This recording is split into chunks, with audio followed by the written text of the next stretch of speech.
Very good morning, my dear friends.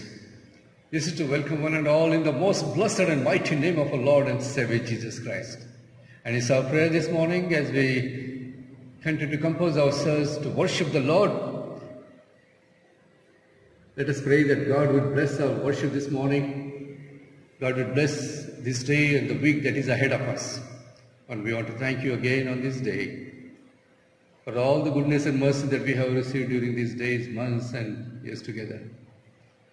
As we begin our worship, shall we look to the Lord in prayer? Let's pray. God, our glorious Heavenly Father, as we come to the throne of your grace this morning, Lord, we are humble. Lord, help us, Lord, to worship in spirit and truth. Lord, you know, as you have been blessing all of us in one way or the other, we are here to say thank you to you. Thank you for the good gift of this another day, gift of this very life that thou hast given to us, Lord, to breathe and to live in this world. Master, whatever the days and years that thou hast given for us, help us, Lord, to live gloriously, victoriously. As the word says, more than conquerors we are. And so, Lord, help us to live every moment of our lives so that, Lord, we will reflect your glory. We will be your witnesses of your kingdom, both in our families and in our churches and to the world at large. Be with us, Lord, as we worship you. Help us, gracious God. Glorify your name. In Jesus' precious and mighty name we pray. Amen. Amen. Our first scripture reading for today is taken from the Old Testament, the book of Isaiah, chapter 61, verses 1 to 3. The Spirit of the Lord God is upon me, because the Lord has anointed me to preach good tidings to the poor. He has sent me to heal the brokenhearted, to proclaim liberty to the captives, and the opening of the prison to those who are bound, to proclaim the acceptable year of the Lord, and the day of vengeance of our God, to comfort all who mourn, to console those who mourn in Zion, to give them beauty for ashes, the oil of joy for mourning, the garment of praise for the spirit of heaviness, that they may be called trees of righteousness, the planting of the Lord, that he may be glorified. The second reading is from the book of Luke, chapter 4, verses 5 to 8, and then 14 to 21. Then the devil, taking him up on a high mountain, showed him all the kingdoms of the world in a moment of time. And the devil said to him, all this authority I will give you, and their glory, for this has been delivered to me, and I give to whoever I wish. Therefore, if you will worship before me, all will be yours.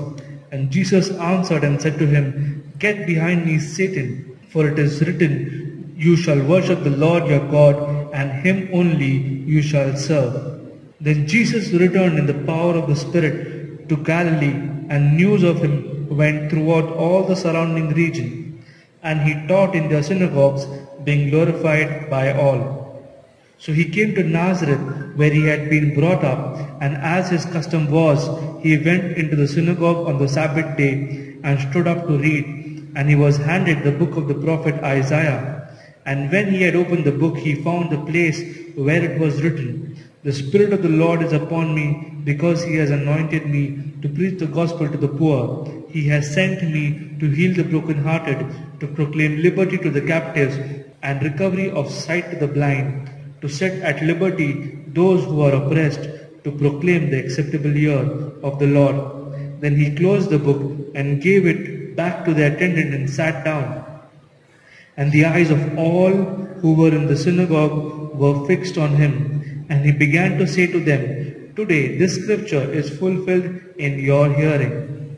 We shall read the third reading from the book of Acts, chapter 26, verses 12 to 18. While thus occupied, as I journeyed to Damascus with authority and commission from the chief priests, at midday, O king, along the road I saw a light from heaven, brighter than the sun, shining around me and those who journeyed with me. And when we all had fallen to the ground, I heard a voice speaking to me and saying in the Hebrew language, Saul, Saul, why are you persecuting me? It is hard for you to kick against the goads. So I said, Who are you, Lord? And he said, I am Jesus, whom you are persecuting. But rise and stand on your feet, for I have appeared to you for this purpose, to make you a minister and a witness, both of the things which you have seen and of the things which I will yet reveal to you. I will deliver you from the Jewish people as well as from the Gentiles, to whom I now send you, to open their eyes in order to turn them from darkness to light and from the power of Satan to God, that they may receive forgiveness of sins and an inheritance among those who are sanctified by faith in me. May the good Lord add his blessings to the scripture reading. Amen.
Friends, as we meditate upon the Word of God, shall we once again bow down our heads for a word of prayer? Glorious and gracious Heavenly Father, God of all creation and of all mankind, Lord, you have showered your blessings, your love in our lives in one way or the other. And that experience has brought us this morning, O Lord, closer to you, Lord, again to worship you. Help us, Lord, to worship you wherever we are gathered in our respective homes. Bless all our dear congregation, Lord, and let your holy presence be with us, the presence of the risen Lord Jesus Christ, as you have promised. Bless your word this morning, O Lord, as we read and meditate upon it, and pray, gracious God, touch our hearts, O Lord. Fill our hearts with your word, Lord, that will enrich our faith and commitment, and help us to surrender for your cause and for your glory. Bless the world at large. Bless the mankind, O Lord, that is suffering today. Bless our churches, Lord, that is growing and yet it is also suffering, struggling in one way or the other. Help us, gracious God. Enlighten our hearts this day, Lord. In Jesus' precious and mighty name we pray. Amen. Amen. Friends, it is my humble privilege to welcome one and all again to join with us to worship the Lord, and at this time to meditate from the Word of God. And the scripture portion that has been read to us, I'm sure must have made you clear enough, even the topic that we are going to look into from the Word of God. The message title that I have proposed is also very interesting. It says, Mission must go on. Mission must go on. What is your agenda? Mission must go on. What is your agenda? Yes, friends, as believers in the Lord Jesus Christ, we are in the mission of Christ and our Lord and God. And as such, this is a pertinent question in our today's scenario of the worldwide church, and also including our mother church as we continue to believe and worship the Lord. Mission must go on. What's your agenda? Many times, friends, when we look at our churches particularly, many times we are discouraged.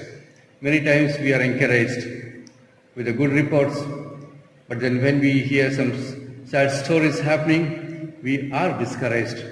And in that context, today's message we are going to look into and see again what the Lord has to remind us this morning in the context of His mission that He has called you and me.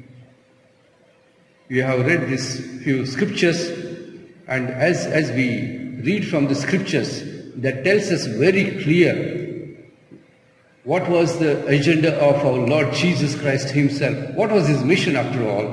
What was His message after all? And while we look into this, we get that insights to understand. And Lord tells us that this is going to be the agenda of the mission of the kingdom of God.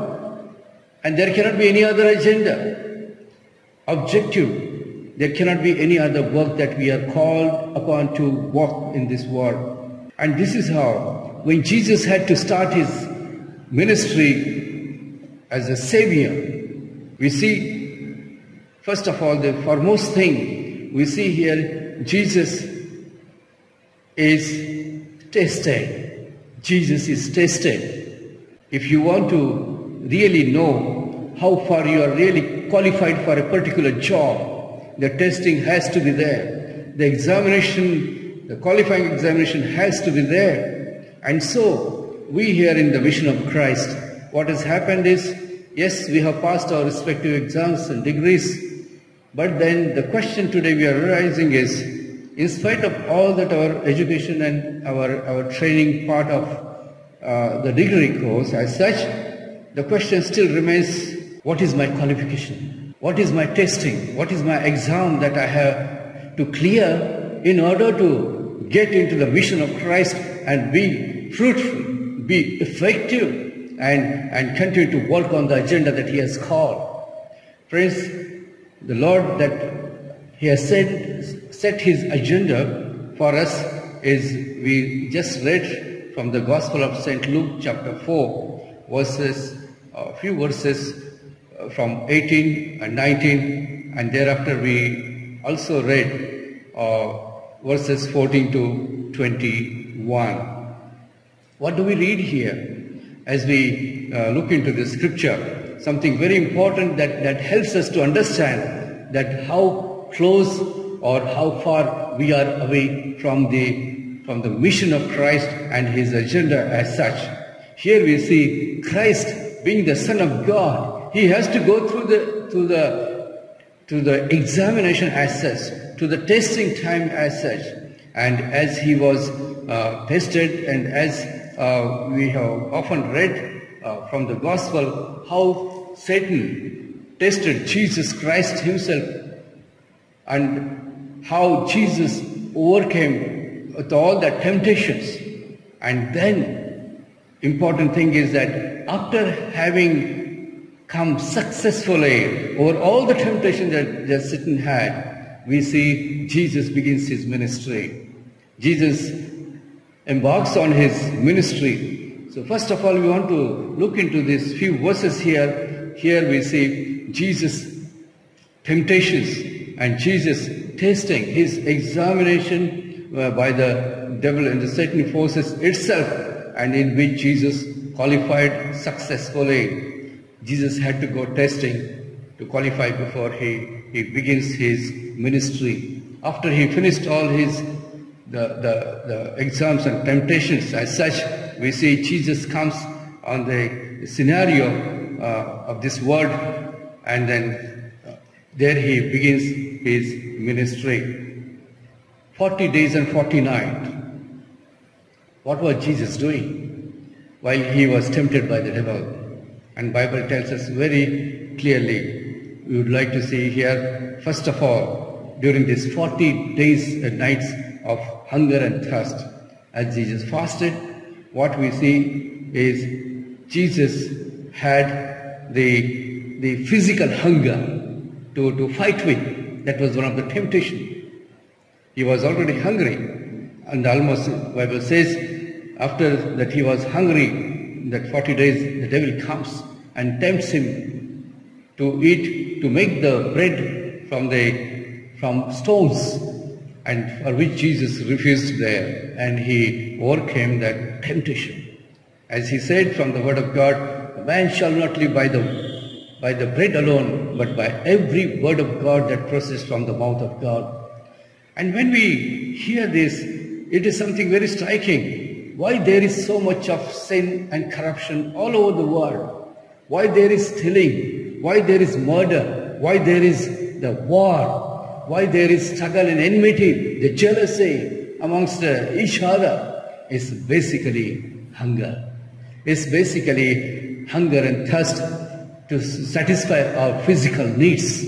When man is not satisfied or not able to earn his own bread, he goes and steals. He might kill someone and rob and see that he gets that money or whatever the riches, so that he will have his daily bread. And that is how we see the bread and the butter, as we call it, is something very important for all of us. And when man is hungry, he has his patience. But then the time comes when he loses his patience. And that being the condition, what we see here, Jesus also being human at the same time, while he was divine, he was hungry. And the tempter comes and says, come on, if you are the Son of God, turn all the stones into bread and eat. Why do you suffer? And that is one of the temptations that Jesus had to face, and which is also a pattern for us today, to see that, to get something, to grab something, and probably in a wrong way, which doesn't belong to me, which belongs to somebody else.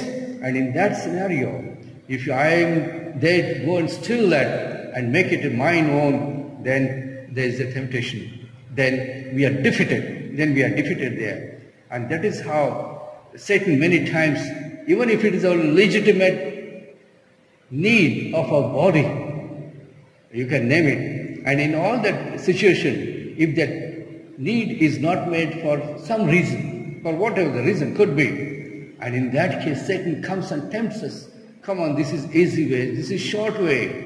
Why do you want to suffer as a child of God, as a son and daughter of God? And that is the temptation, friends, today hitting every child of God. There is no excuse for whatsoever. And you and me have to overcome this temptation, even to say no to those legitimate needs of a body, if it is not fulfilled, if it is not given in God's time. God will give. God will give what we ask, and that should be our faith. And accordingly, we should not be tempted to this devilish and worldly temptation. Come on, you go and grab, and that will be yours. Why do you suffer? And that is one temptation that Jesus had to face. Another important temptation that Jesus had to face was the spiritual ego. Now, apart from bodily, physical need of ours, there is also spiritual need for everyone to grow, to be born with the spiritual life as it is, and then grow and grow. And also the spiritual authority, as we in the hierarchy of the church, people grow and get into particular positions and so on. However, the spiritual ego, it could be even at a very basic level, even at the church level, even within our congregation. I am better than that person. I am better than she or he. And that's the struggle Jesus warned time and again. Do not judge. Do not judge. And at the same time, Jesus also said that ego, the spiritual ego. Now Satan is tempting here with this spiritual ego to Jesus himself, saying that, come on, if you are the Son of God, come on, you jump from the pinnacle of this temple. The devil has already taken him to the top of the temple in Jerusalem. And then he says, come on, you jump out from here and you will be caught by the angels, so that your foot will not get any it will not be heard. And that was one of the temptations that we just read in this scripture. And in fact, here even the devil tells that, for it is written, for it is written. And here very, very shrewdly, the devil is quoting the scripture. He says, for it is written, he shall give his angels charge over you to keep you, and in their hands they shall bear you up, lest you dash your foot against a stone, lest you hurt yourself. Angels are there, it is written about you. Friends, again we need to interpret the word of God with the word of God. And Jesus did go into that temptation and really prove his sonship, whether he was really son of God or not. And there again, Jesus rebukes him and tells him, after hearing the temptation, Jesus tells him, it is also written, it has been said, you shall not tempt the Lord your God. You shall not tempt the Lord your God. How important it is, friends, today. Temptations come in all of our lives. But then at that very point of time, when that particular temptation hits us, we should be able to remember what the word of God has to say about that particular temptation, about that particular action that we are going to take it up. Temptations may come from anywhere, from any source, even from our own mind, even from our own as human we are. It may come from anywhere, but then when it comes, what should be our reaction? How do we stop it? How do we overcome it? And that's the lesson we are learning from here. And here we see that was the ego. That was the ego problem that is killing our churches today. The spiritual ego that we are talking. The spiritual authority that we exercise in church as a pastor or as a supreme, as a bishop or whatever you call it. And then we think that we are supreme, and that authority, that spiritual, so-called spiritual ego comes in between God and man, between our duty and God's duty. And that's how here we say we try to do something other than what God wants us to do. Isn't that temptation? Something that we want to fulfill our own ego at the cost of human being, at the cost of mission itself, at the cost of the well-being and the growth of the mission itself. And that is happening. Why? It's because of ego.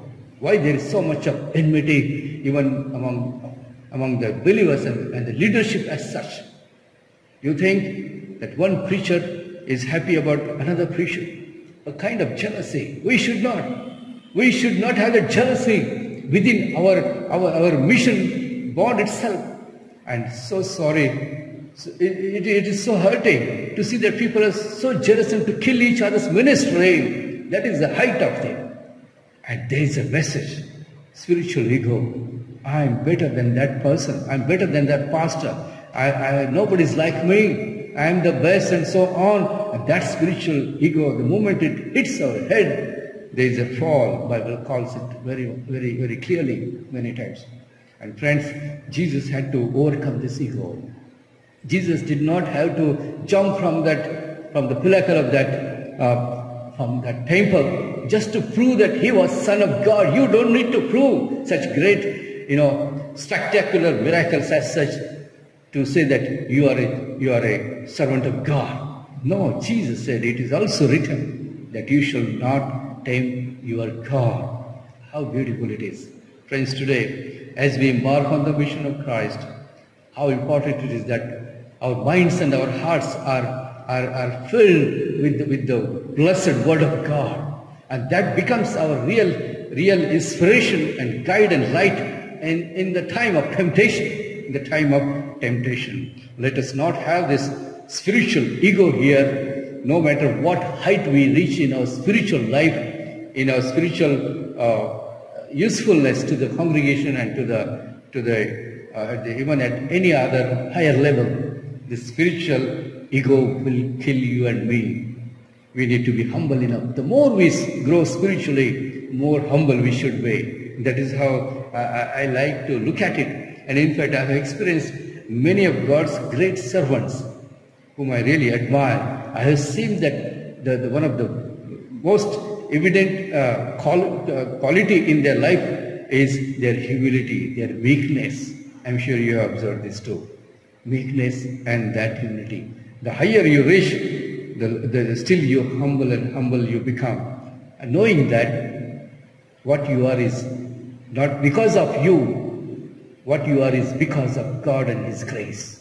And if we remember that thing, what I was before coming to this stage or position, definitely you will feel humble yourself.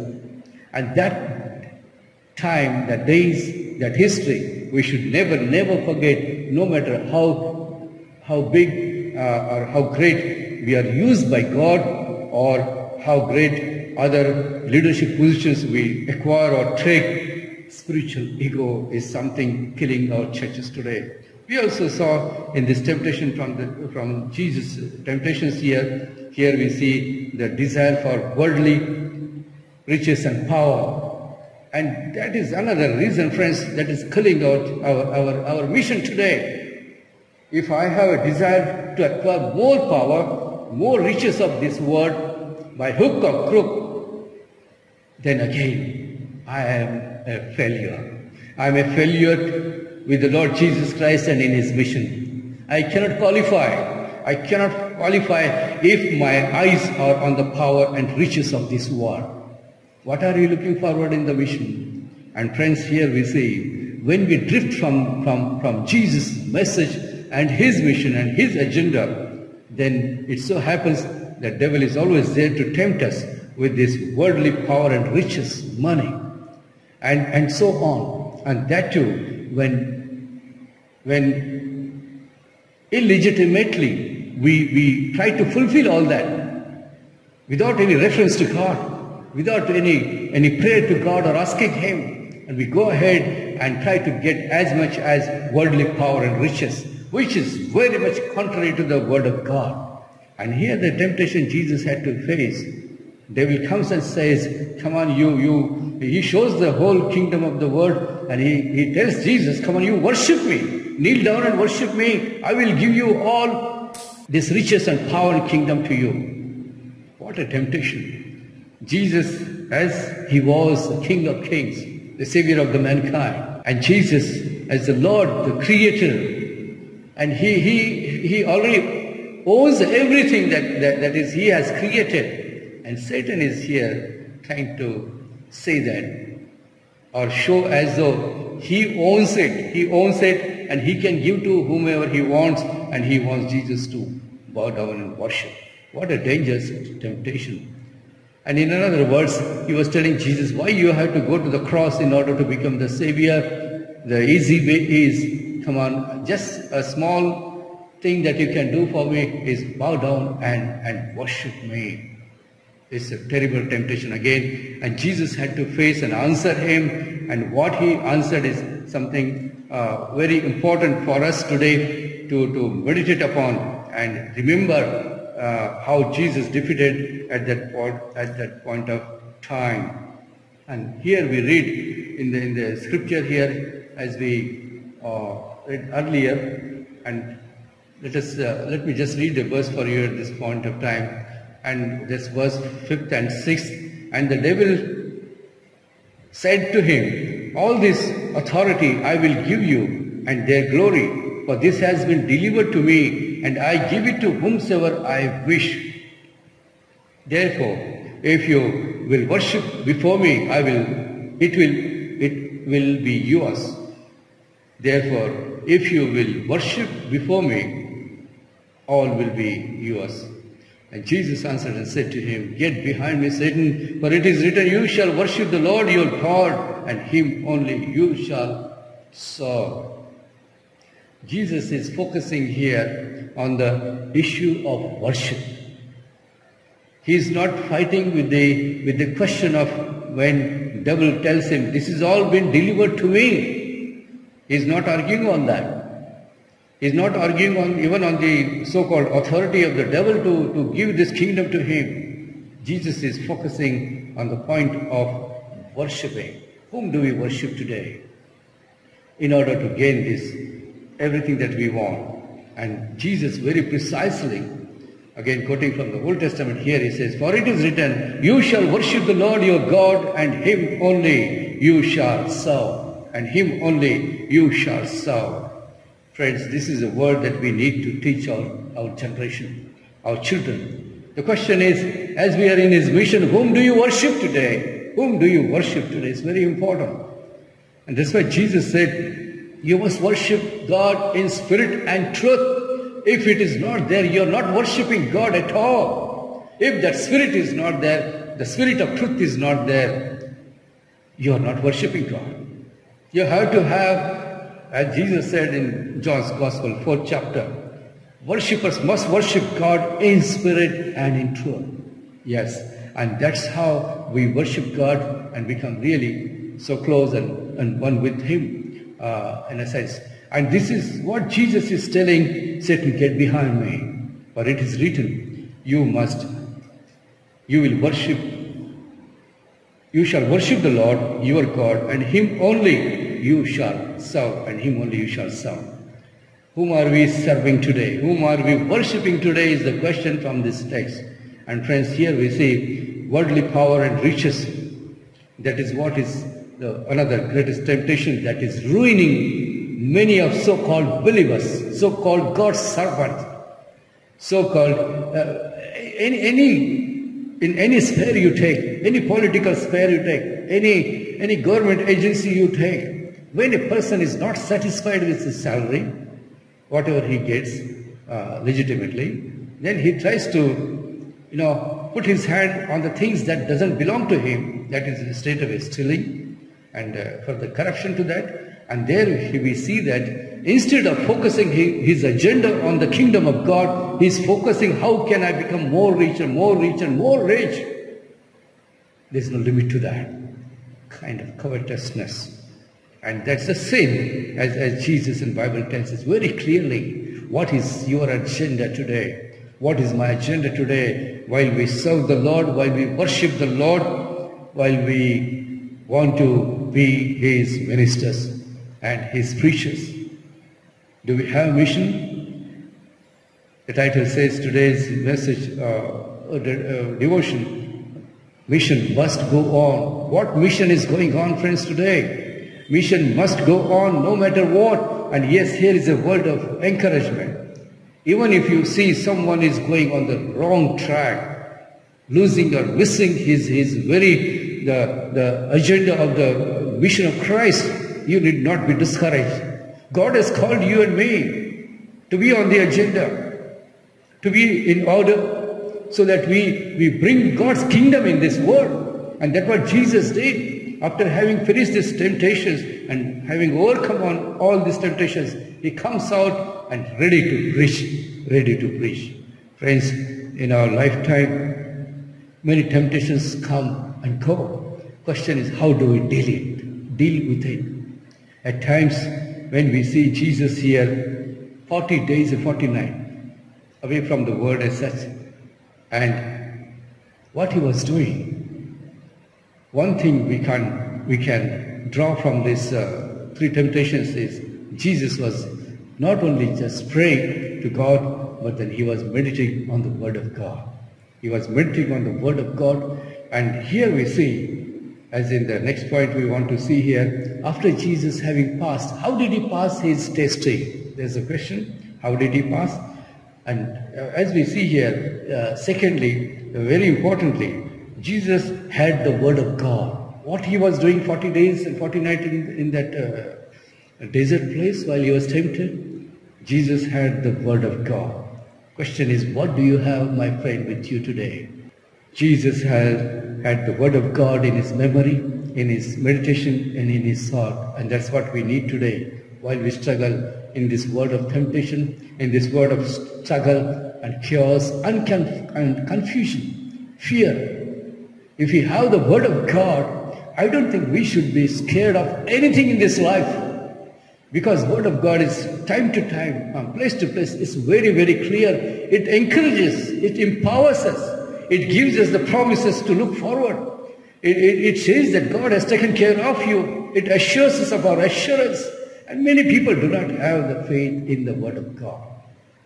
Many people have lost their faith in the Word of God because of many atrocities and even kind of wrong thing that is happening in religious places, and people are losing their interest and their faith. Very sad. And this should not happen to a true child of God. That's the word of encouragement. Here we say, how do we overcome this temptation? Number one, here we want to see is the word of God.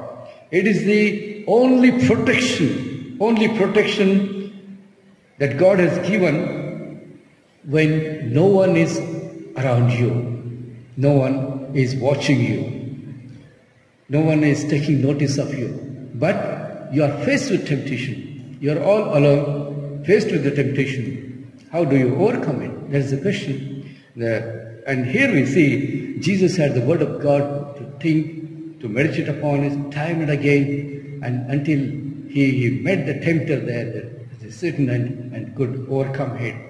How much word of God that we intake, we preserve with us, we meditate upon it, we try to by heart it, and use it when it is required. That is something very important.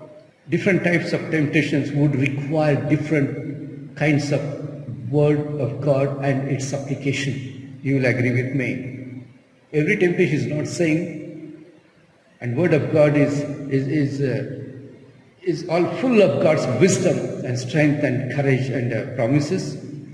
So we should be able to know and apply the word of God to a particular kind of temptation that we face in day-to-day life. And if you don't do that, again there is a danger of defeat.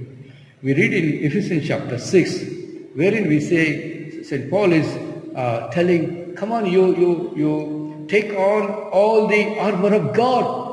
You put it on so that you are ready to fight the battle. Fight the battle.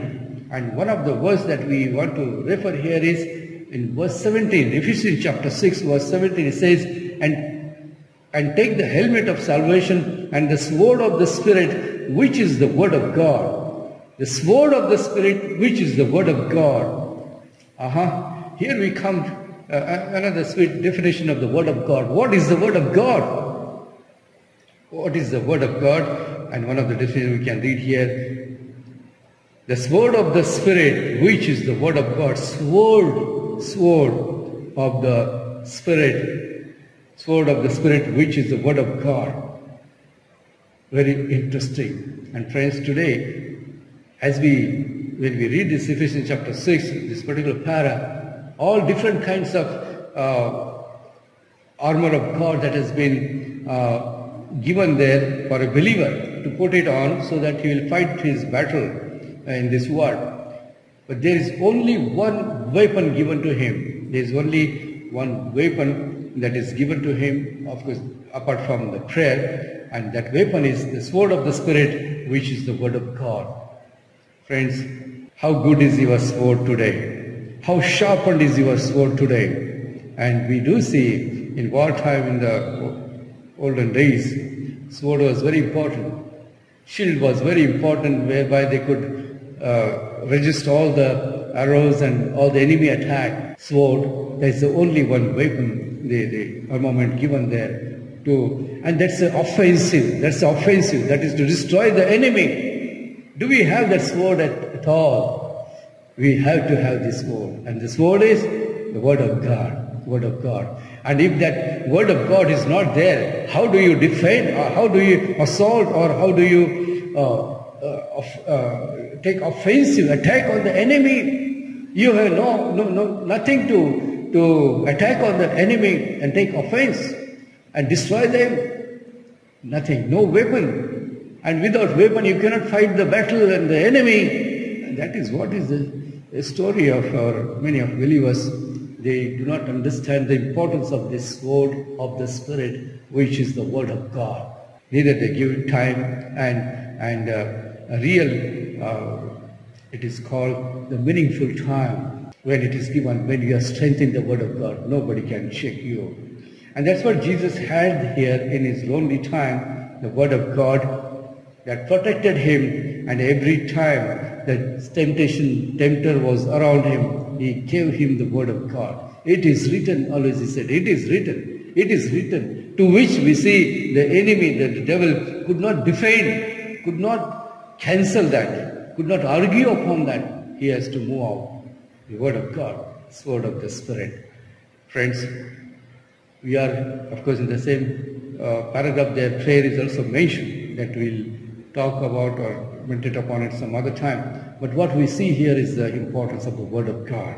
And today, as we live in this tempting world, we should know how to use the Word of God so that we don't drift from our agenda of the Lord. Secondly, here also we want to see that Word of God, why Jesus for 40 days in that wilderness, we see that that is only one offensive weapon that has been given in our hands. Don't lose it. Sharpen your sword today. Sharpen, study the Word of God so that you will be strong enough to defeat any sort of enemy. We also see the Word of God that Jesus was meditating during that time had a message. And that message, we see first of all, Jesus had to grow in that message right from his childhood, the Bible records. He never went on performing miracle right after his childhood or and so on. He waited till 30 years and so on. And thereafter, meanwhile, the 30 years of time, we do see Jesus arguing with the Pharisees and the scribes and the other religious teachers. He was well versed and he loved the Word of God. There is no doubt about it. And this is how we see Jesus had the message of the Word of God to live and to have that Word abiding in him. And that is very important for Christians to abide in the Word of God. To abide in the Word of God. And that's how we see here Jesus having the fullness of the Word of God in him. Every time he attacks the devil, Satan forces with his Word of God, and devil is defeated. We also see here, secondly, that Jesus had to preach the Word of God to Satan, to the devil as such. It is written, before he preaches to the world at large. You like it? Jesus had to preach the devil first. What is the Word of God? What is the power of God? What is the worship? And what is the sonship of God? And so on. And here Jesus had to preach the devil before he started his preaching the gospel of the kingdom to masses and to the nations. Friends, how important it is today that whenever the devil continues to tempt us, whom do you preach? We have to preach, we have to speak to the devil in the name of Jesus and rebuke him, giving him the Word of God. Giving him the Word of God. It was said in the church history that Martin Luther, who turned upside down the church of his time until today, came out of the Catholic as such and became Protestant church. It was said about him that when he would sit to prepare the message, when he would sit to write the message and meditations, the devil, he would see a devil standing in some corner. And it was said that at times he took the ink pot in his hand and threw at the devil who was standing there.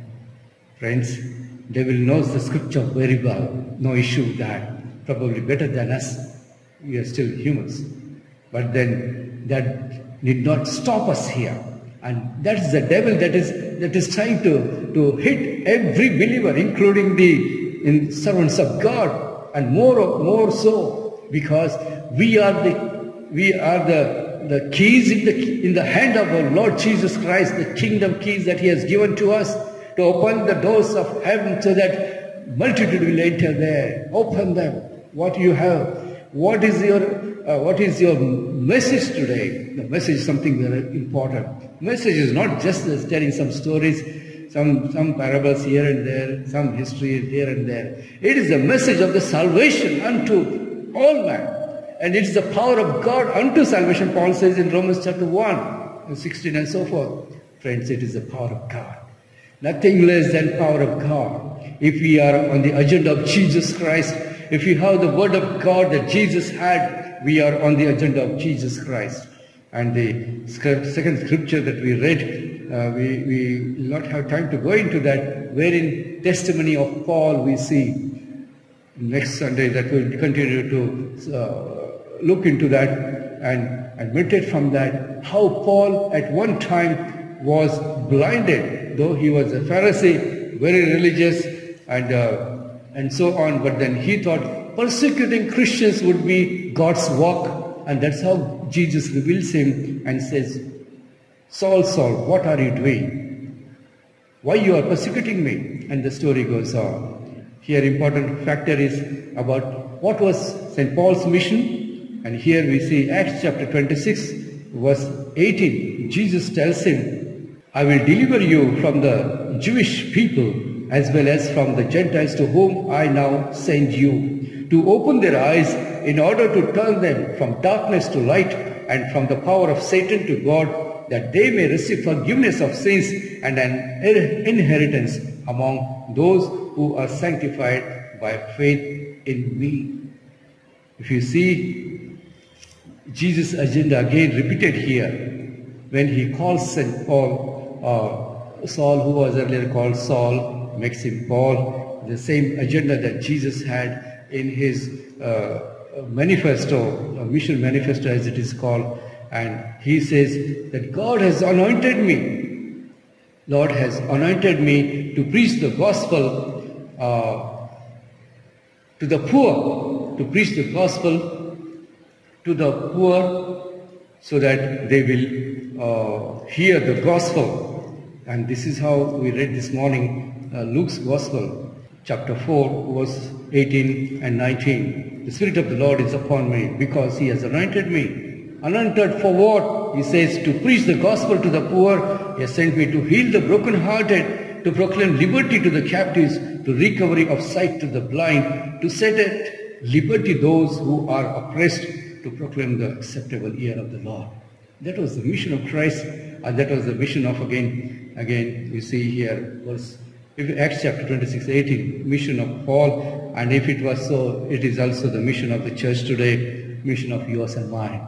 What is your agenda today? If you have any other agenda other than this, you have no mission of God before you, no mission of Christ, so to say. And friends, today, church has to grow in this world. Christ said, I will build my church. He is going to build his church. And as he said, the gates of hell shall not prevail against the kingdom of God.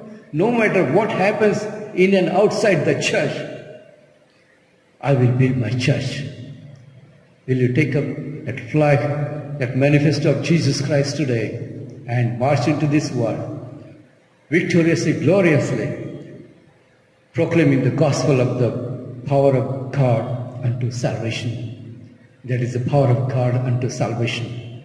Friends, today people need spiritual blessing and touch by the Spirit, and it could be done only by the Spirit of God. And if it is not there, it is not there. If it is there, it is there. If you are blessed, you are blessed. If you are not blessed, you are not blessed.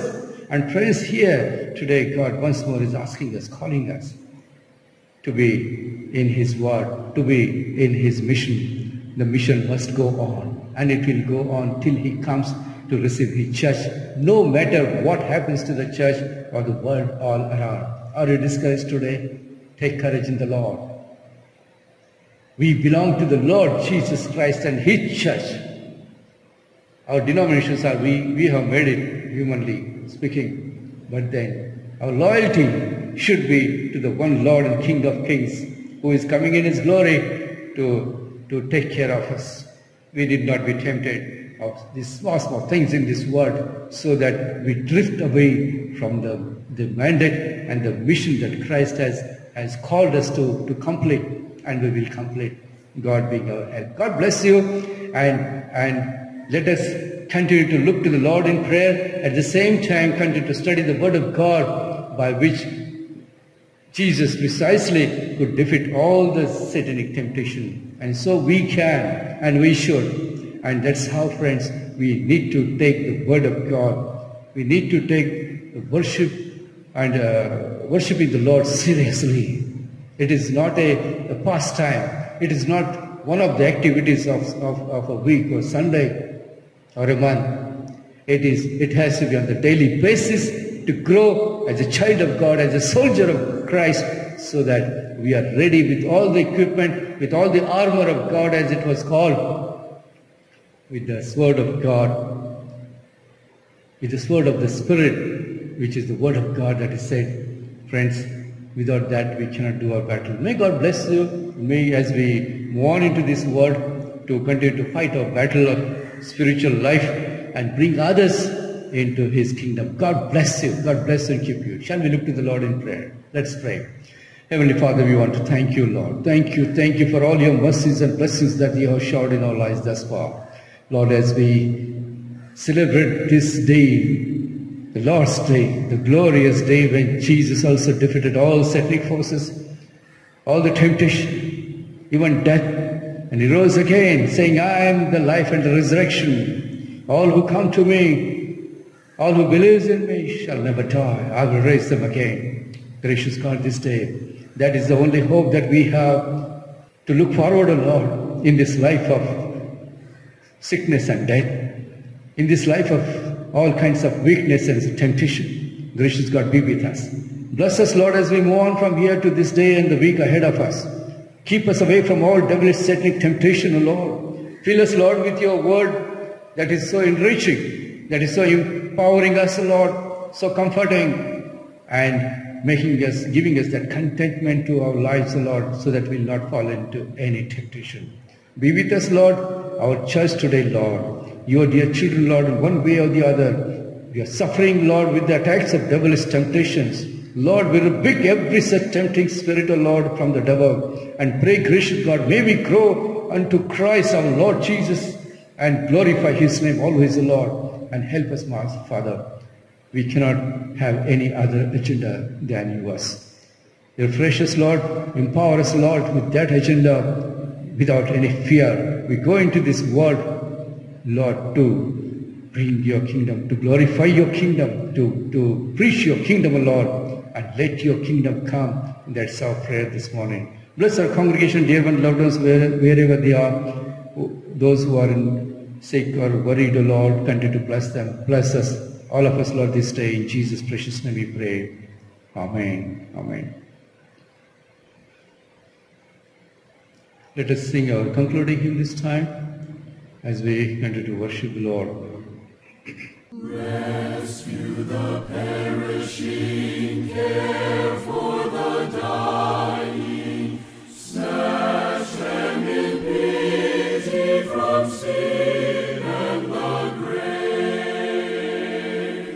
Weep o'er the erring one, lift up the fallen, tell them of Jesus the mighty to save. Rescue the perishing, care for the dying. Jesus is merciful, Jesus will save. Though they are slighting him, still he is waiting, waiting the penitent child to receive. Plead with them earnestly, plead with them gently. He will forgive if they only believe. Rescue the perishing, care for the dying.